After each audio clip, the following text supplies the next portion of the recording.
on this computer. Okay, Sorry, welcome to Solidarity Talks. We've got Trey Agnew and Tara Taylor from the Overdose Prevention Society in the downtown east side of Vancouver, responding to the opiate catastrophe. Maybe I'm Vikki Reynolds, and I'm a community worker and clinical supervisor and stuff. Maybe you guys could just say who you are and where you're standing. And I'm speaking to everybody from Musqueam, Squamish, Tsleil-Waututh territory, and my pronouns are she and her. Go for it, Trey. My name's Trey. I'm the manager at Overdose Prevention Society, located at 58 East Hastings. We're a peer-run site. We have the most safe injection tables and safe inhalation tables in the downtown east side.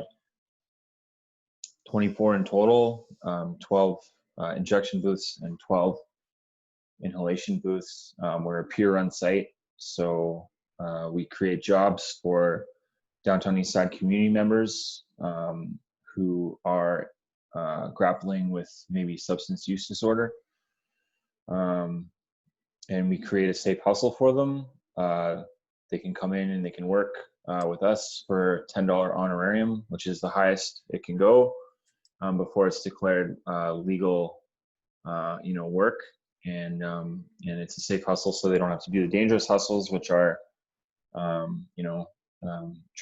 selling drugs, drug debt collection, prostitution, pimping, breaking into cars, stealing bicycles, stealing copper pipe or wire from houses, digging for cans, digging through bins, so on, et cetera, et cetera, et cetera. So we do a really good thing, and we build community members up and help them with wherever they need to go. Cool. Thanks. How long have you been doing that? Since February of 2018. So almost 2.5 years. Yeah, when I met you, you were a peer worker there. Is that right? That's correct. Yeah. Yeah, you were taking like courses to get the peer diploma? Yes. The street degree program, which is a really great program. It's a really, really great program. No, it was actually, the three of us have been in a street degree program. I think Tara ran one that I delivered that you were in. Yeah. Yeah. It's a really good program, and it builds people up and makes them feel empowered. Yeah. And I'm grateful it's coming back. That's cool. That's cool. Yeah. Tara, you want to tell us who you are? So my name's Tara. Been working in some capacity in Vancouver's downtown east side for close to 18 years with a focus on social justice and harm reduction. More recently joined the ops board as one of the co-chairs, and being that, as most overdose response sites, severely underfunded, is part of being on the board as being a part of the working board. And so an absolute honor to work alongside folks like Trey and Sarah Blythe at the site. Great. Why don't you give us the context of the opiate catastrophe we're in and where we've come from? You've been organizing activism from the very beginning. Yeah, well, it was named a public health emergency in April 14th, 2016. And here we are 4 and a bit months later. And we've learned a lot. Like we're like just naming the absolute privilege we have to work in Vancouver, and off of the backs of decades of activism means we get to do these radical things that include the safe injection sites. Insight started it. Now we have the peer-led Overdose Prevention Society, as well as some of the other ones that happen in Vancouver. We have like safe supply vending machines. We have cannabis that's providing, social enterprise to provide harm reduction. Like there's some amazing things that are happening, and just naming that our friends and family across Canada don't have the same privileges. So it's great when we get to talk about it and take pause and reflect on it.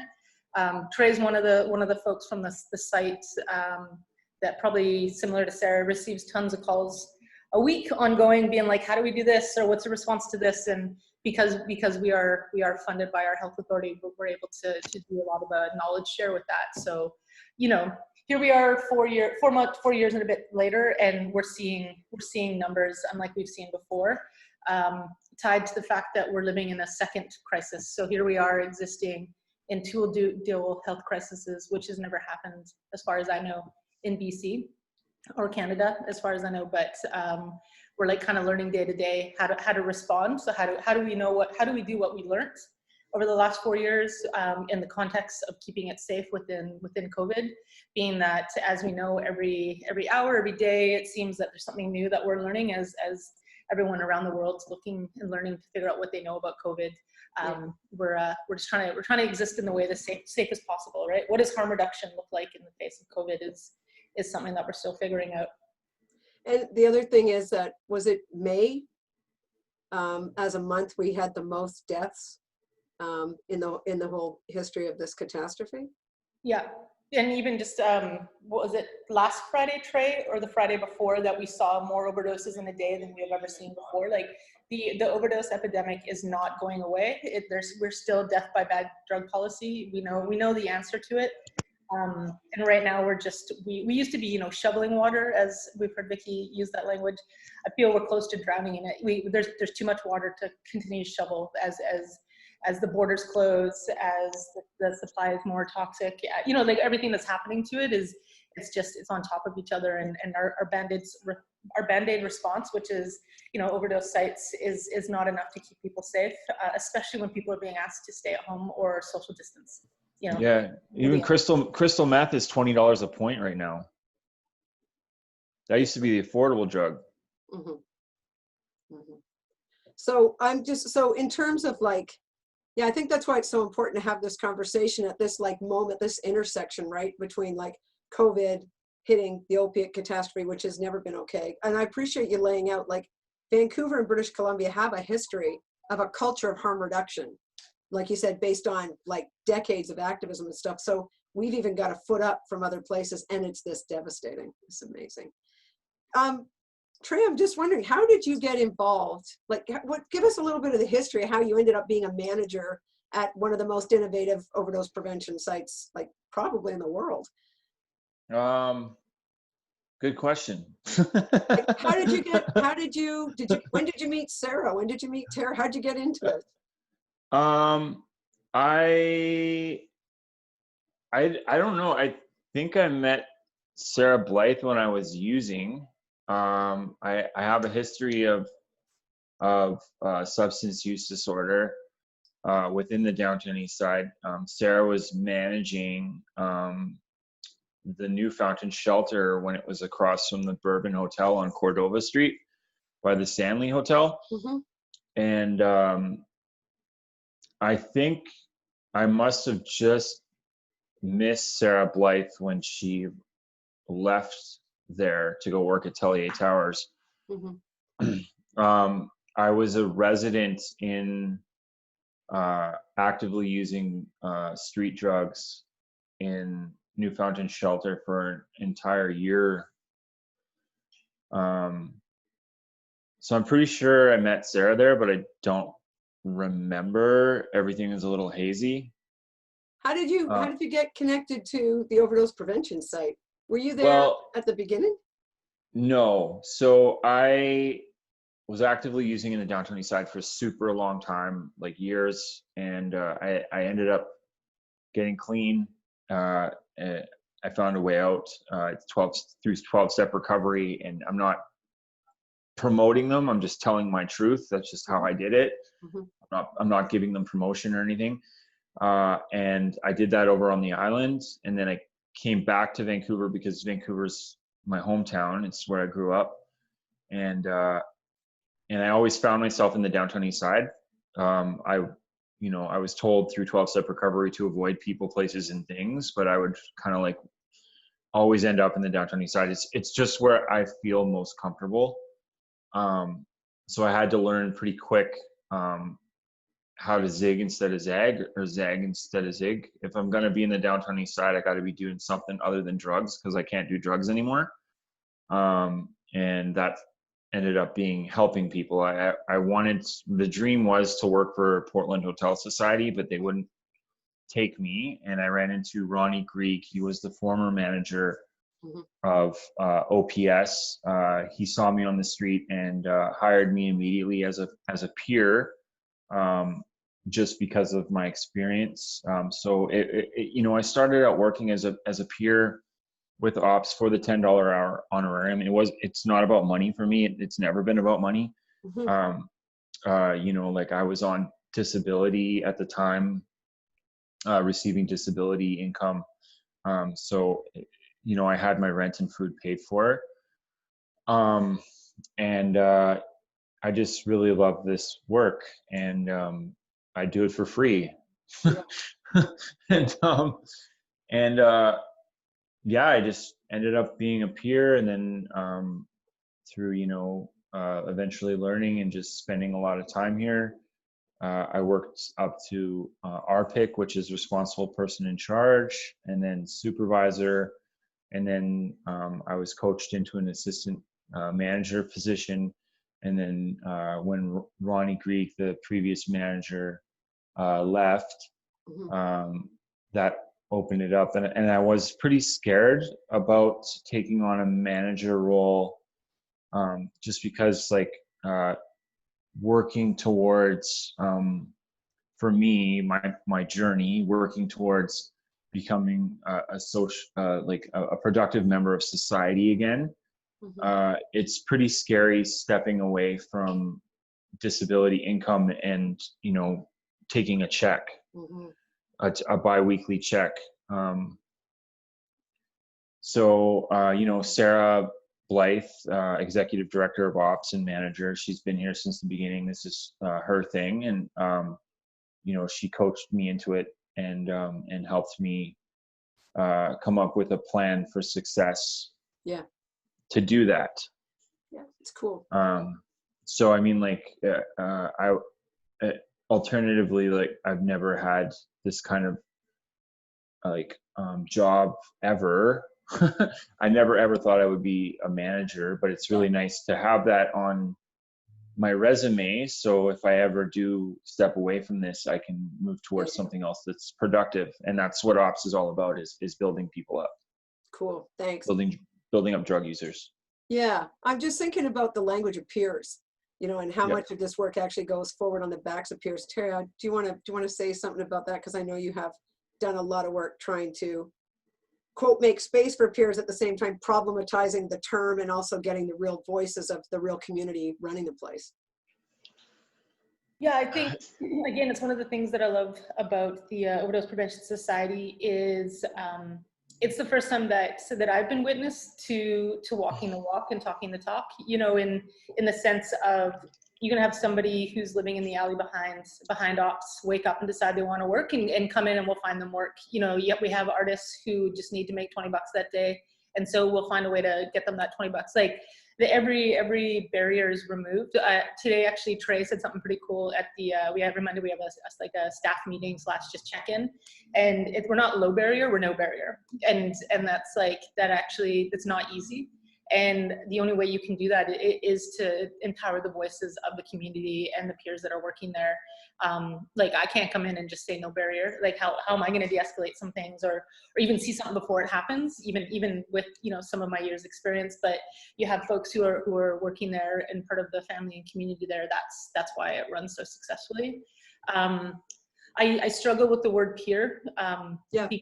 because it's another way of othering. And peer came out of, as far as I understand, peer came out of academia, naming peers as people with lived experience to continue to hold them down, as opposed, pretending that they're making space, right? And so it's what we use, it's what funders use. It's something I think that we will get to a place, maybe when we're not in the middle of a dual health crisis, we'll come up with different language, but the work that we're seeing happen would not be happening without the dedication to the well-being of the community, right? And that's kind of where it is too within the world of nonprofits and in the world of overdose response is exploitive.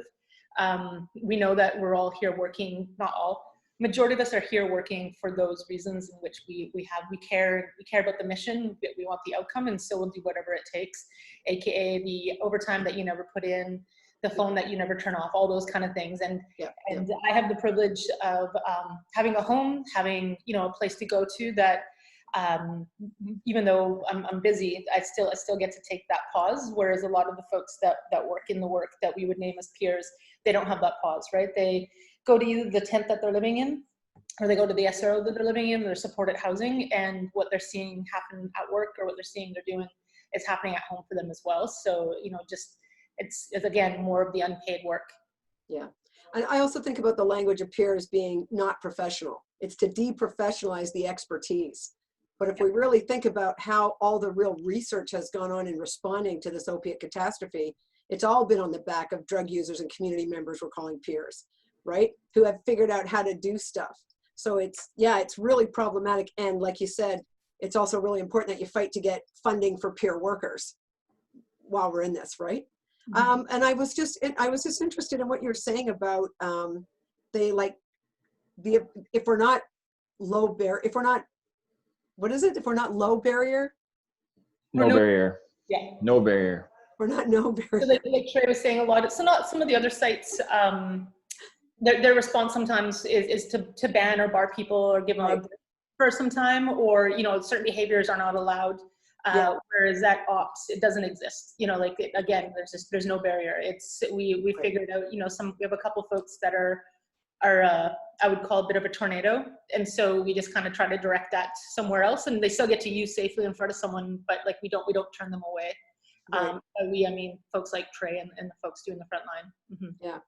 And so some of the other things we were talking about was like the amazing impact the Overdose Prevention Society and that particular site is having in community about like a whole bunch of things other than just responding to overdoses. Like I think a lot of people might think all that you're responding to is overdoses and keeping people alive, which is the core of it. But there's so much more going on there that's so community oriented. Do you want to speak a little bit about some of that? Trey, I know you're in the bathroom, right? Yeah, I'm hiding in the bathroom. It's such a great bathroom. So like that just speaks to what's going on there, right? Yeah. So do you want to say a little bit about like some of the stuff that's happening community-wise, some of the other things that are going on while you're responding to overdoses and preventing them? Everything's going on, and it's crazy. There's so many different things happening all the time.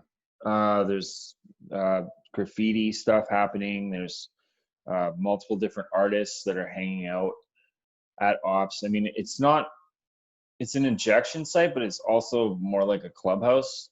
Mm-hmm. I couldn't really put it any other way. I mean, there's just a collective of very smart people all hanging out and trying to help one another move forward as best they can, right? So yeah, that's cool. There's just so much stuff happening all the time. Yeah. Tara, you were naming some of the things that you think are happening community-wise that Trey's so key in. Yeah, for sure. Like I love Clubhouse. It's one of the things that we've seen in the downtown east side is even before COVID, a lot of places were closing down where people could gather. You have an SRO, all you have is a room. And then what you used to do is hang out at different community centers or spaces, then those closed. So then you move to the street to hang out, but then, every day someone comes by and throws your stuff out or hassles you to move on. So there's less places for people to collectively hang out together.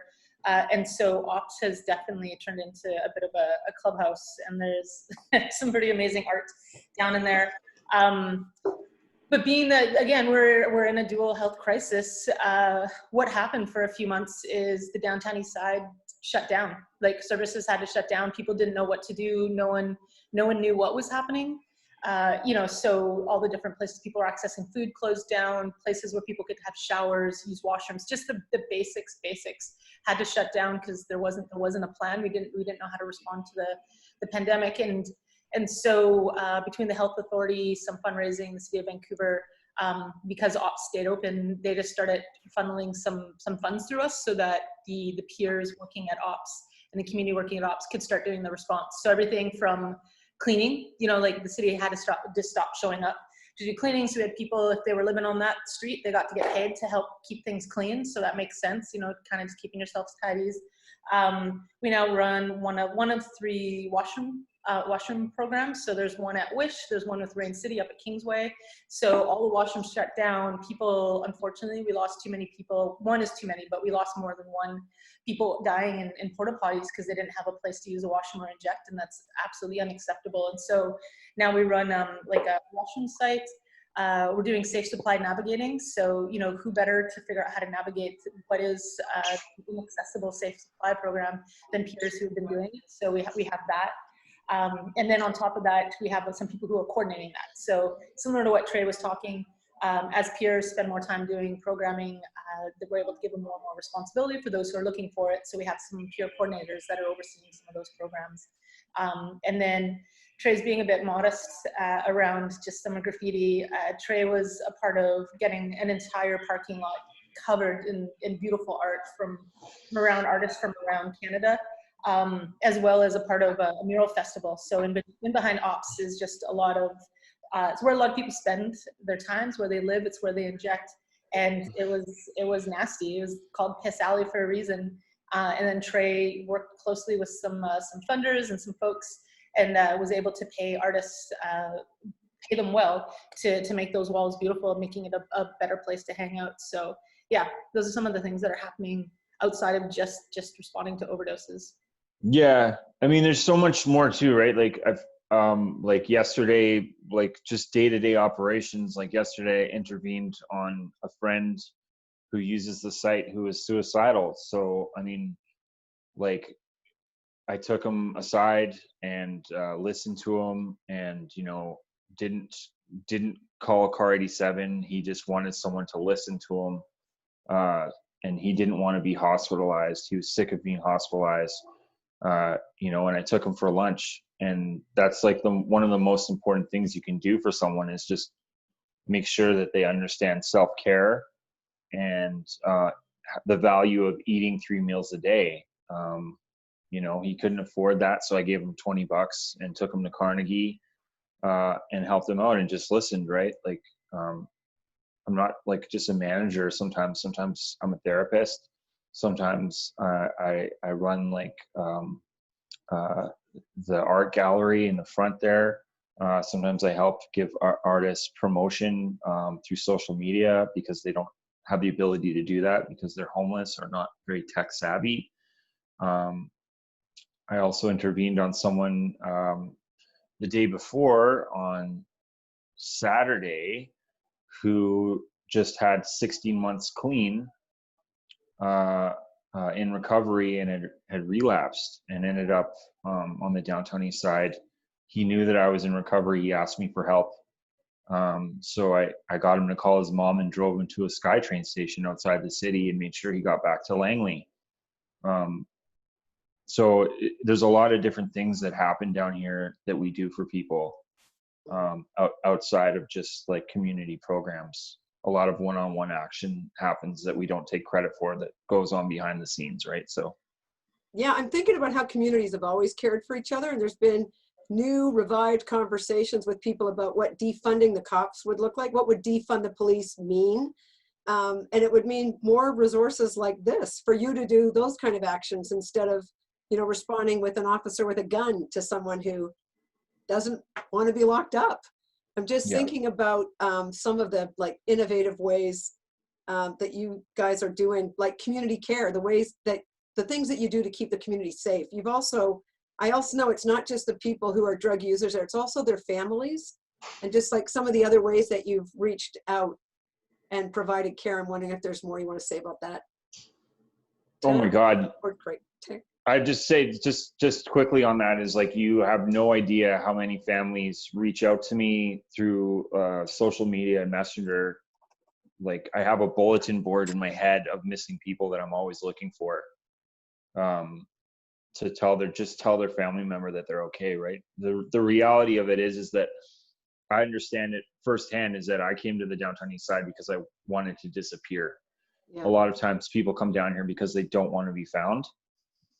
So it's a tricky situation when a family member reaches out to you, if you can find that person. But yeah, I'm always on the lookout for family members. And then if I can make contact with someone, just let them let them know that they're okay and ask them if it's okay that I tell their family that they're okay. So Yeah. it's like some days I'm almost like a private detective searching for missing persons. It's crazy. Yeah.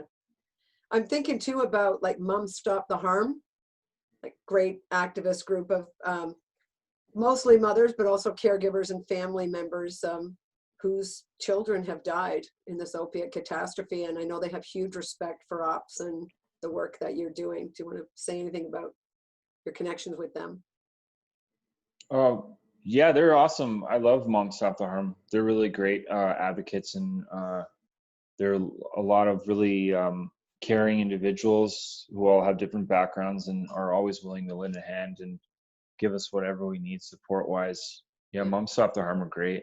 Yeah, there's something super loving about people who've had that kind of devastation. Like, you know, I've worked with survivors of torture for over 3 decades. And one thing people have taught me is the greatest torture is not surviving the physical torture isn't the thing, it's living without your children. That's the worst political violence and torture we can have. And I just think, wow, what does it mean then that Moms Stop the Harm have lost their own children, and their response is to reach out with this love to other, you know, folks who use drugs and other families, and show up with love and donuts and all the things that they do. And so amazing. You know, I lost my mom recently. She just passed on the April 25th. And like, you just made me think about some of the things that she said to me in the past, like 4.5 years since I got clean, that resonated was like, you know, she's I was always worried about you every night. I didn't know if the next phone call I was going to get was one that you were dead or that you were in jail again. She's like, I was, and my story's not different than anyone else's. No. You know, moms identifying with it. They were happy that their kids were in jail because at least they knew where they were for a period of time. But my mom said too that she's like, you know, I was never happy that you were using drugs, illicit street drugs that were dangerous for you. But I had some level of feeling like a safety net when you were using on the downtown east side, because there's so many resources there for you, like Insight and safe injection sites, where at least I know that like you have a fighting chance to live. So yeah, I'm sorry you lost your mom. You and I talked about that. Thank you. Yeah. Hey, Tara, I'm just wondering, do you want to speak a little bit about some of the innovative practices you guys are doing? I know that during COVID, the safe supply is legal, but what's happening with that, and what's the real accessibility of that, and what's some of the activism you folks are collectively involved in with that? Yes, safe supply, you know, it sounds good when people announce it from their podiums in front of reporters, and it sounds good when you roll it out in the newspaper and the articles. But when it comes down to what it's hitting on the street, it's inaccessible. You know, it's a good first step, but it's not enough of a step in the face of how many people that we're losing, and actually for however many decades we've been asking for it. This is not a new ask. So the fact that people are surprised by this and trying to figure out how to do it, they've had decades to figure this out properly. Right now, OPS is one of the key community partners in a pretty innovative program called MySafe, so safe supply vending machine. The other thing is around safe supplies. People should be able to access it when they need it, how they need it, and not have to go to a pharmacy, and you know, the stigma that comes with that. We have doctors who are unwilling to prescribe or haven't taken the training to prescribe.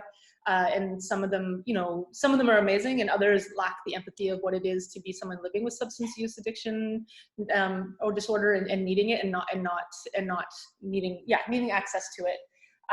You have pharmacies who also haven't been trained, so people are unwilling to take a risk. You know, like, we know what's killing people. We know the solution, and so bad drug policy needs to change. We're seeing it across Canada, in which we have police chiefs asking for the decriminalization of personal possession, and still here we are with safe supply. We know what it is, we know how to access it, and there's still a lot of barriers to it.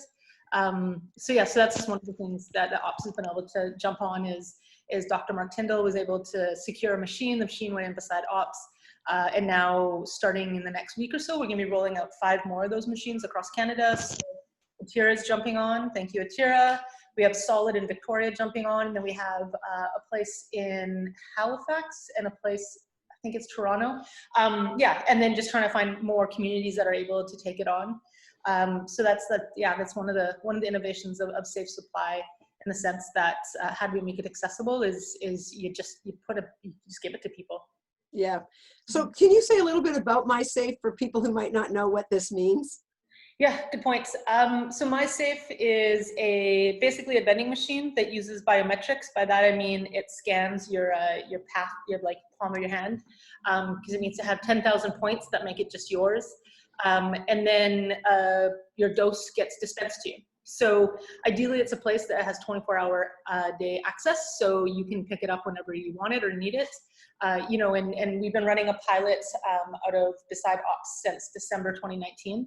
And we have 20 people on it, and we're looking to grow that to the max, which is 48 per machine, with the bringing in of those 5 new machines over the next couple weeks. And basically what it is somebody wants Safe Supply, they access a doctor who's willing to prescribe, the doctor prescribes, it goes to a pharmacy, and then the pharmacy delivers it to the site, and then you just load it like a vending machine. And there's, yeah, it's completely giving people back dignity as to what it is to have access to that.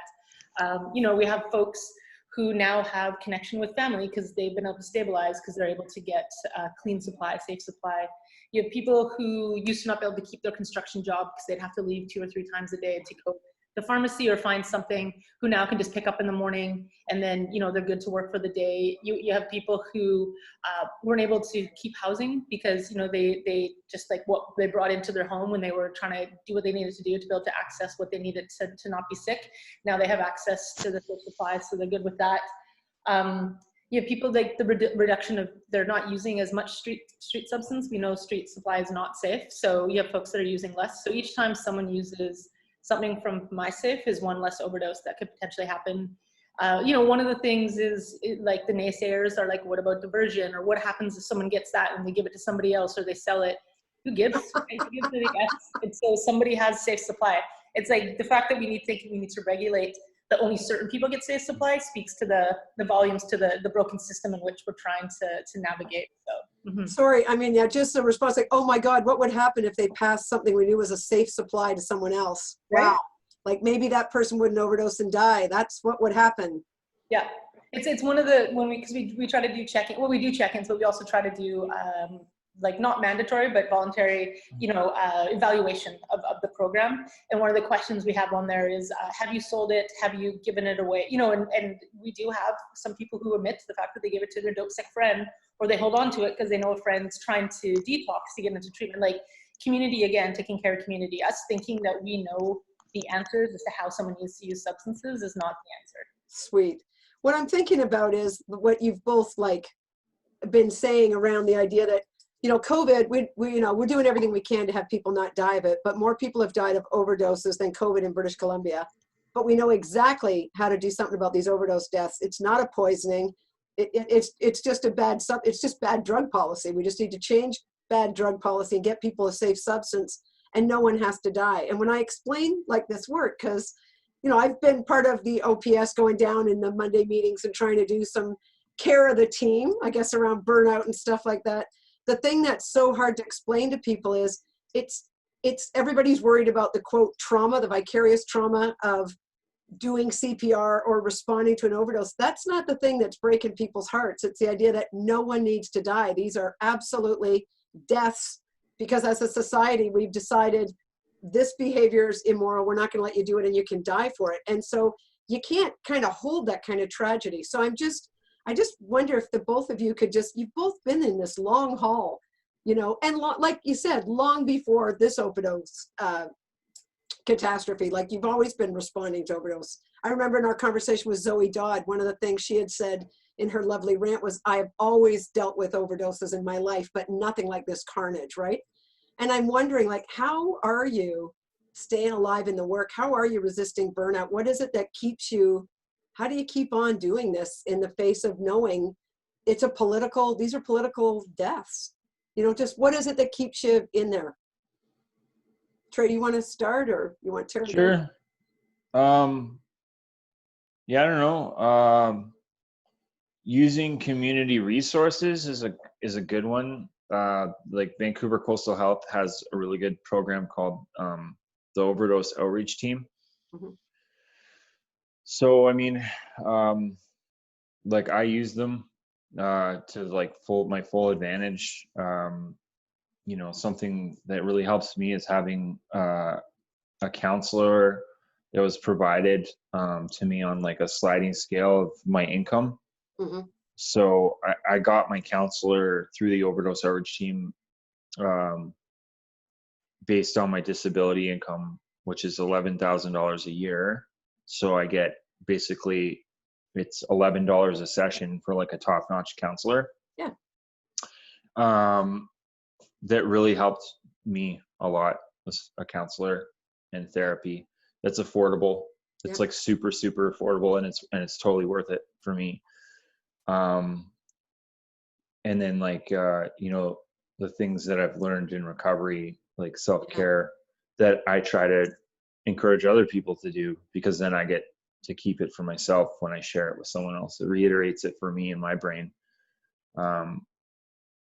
I'm wondering too about the innovations and the creativity and stuff. Like ops is such a different place for having had your fingerprint on it and your or like art throughout it. I'm just wondering to what extent that the nature of the way you've taken on the work. I wonder how that keeps you alive in it. I don't know.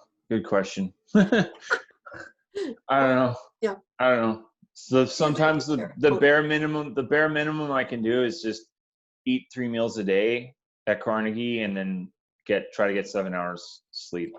Yep. It's cool. Yeah. Thanks for that. How about you, Tara? Yeah, you know, what keeps me in it changes day to day. I think definitely meeting, working alongside people like Trey keep me in it, you know, in which just like such a humble dude who holds and carries so many people can't think about what he does to do it, you know, like also the way that just like keeping it to ops, the way the ops cares for each other, you know, just like Sarah will remind Trey to take time off, and then Trey actually takes time off, which sometimes takes a lot hard to get you know, or one of us will notice someone's been around a bit too much, you know, just the calling in of care to just make sure that you're taking pause. We're in it because we want to be in it, so sometimes it's hard to step out. You know, for myself, sometimes when I feel burnout, I just take inventory of what I've been doing that day or that week or that month, and if it's too many fucking meetings with health authority, or you know, if it's too many meetings talking about systematic change in which systematic change is not happening, that's my burnout. Like, it's the great going against that, and where I find the kryptonite to burnout is spending time in community, you know, and just hanging out with folks. The fact that we have people using substances in our open tent area, and everyone's just hanging out and just talking and, you know, sharing care for each other, checking in on each other. It's like the beauty of seeing community care keeps me in it. Like, I can't imagine not doing it. Like, so it's not like, how do you like resist burnout? It's like, how do you not do it? Yeah. Mm-hmm. Yeah, sweet. Look, is there anything I didn't ask you that you just want to say, Trey? No, it's just like the one thing I was thinking that I didn't mention was like, we also, through Safe Supply, like we have 2 wonderful doctors who have been helping us a lot. Dr. Mark Tyndall and Dr. Joel Kalia, Mm-hmm. who we just have access to basically 24/7. So if anyone wants to get Safe Supply, I would just use this phone I'm using right now and video conference the doctor and get them whatever they need. So Amazing. some days I'm a receptionist for 2 doctors too. Yeah. I'm thinking about conversations I've had with people doing this work across the province. And the big problem, like you said, Tara, is it's fine for someone on a podium to say we have Safe Supply legally, but if you don't have access to it, you don't actually have it. And your response to that was you have worked really hard to create relationships with doctors. It doesn't just happen, right? I'm just wondering if you wanted to say something about that, how that came about.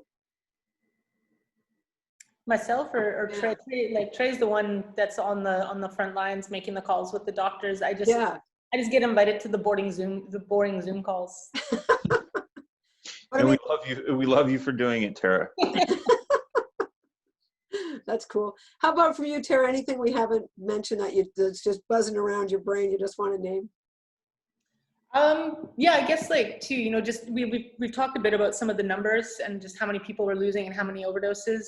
And those most of those aren't happening at overdose sites, right? Most of those are happening at home when people are using alone or in washrooms and stuff. So I really, anybody who's watching this, if you're curious on like what's out there, is I just can't promote the Brave Be Safe app enough. You know, if you're unsure what it is, go to brave.coop/be safe. So it's an app that you get to use when you're at home using alone. It basically calls a virtual responder who's on the other end and makes sure you're okay. And if you're not okay, it responds appropriately. You know, there's other ones. There's the health authority emergency health services put out Lifeguard. There's different ways to use safely. Like just we don't know what's out there, even though we're testing all the time. As Trey's aware, he's there. The test, what's coming back, what's in there is stuff we've never seen, or we've seen and it's in like such a dangerous amount. So just, yeah, it's, you know, there's a lot happening at the overdose sites, but the losses that we're seeing are people using alone. So whatever you can do to make sure you or your others aren't using alone, just, I don't know. Yeah. That's the big one. Well, that's great. That's wonderful. Yeah, Brave is another great thing and I met Gordon also at the Overdose Prevention Site. So it's like a hub of greatness, fabulousness. It's really cool to hear you highlighting that collective care, community care, you know, as opposed to like individual like problems and stuff. Wonderful. Well, look, thanks so much for having this conversation. I know your time is really valuable. I have huge respect for all that you do and everything that you're shouldering up. So thanks so much for doing this with us. Yeah, no problem. All right. Thank you.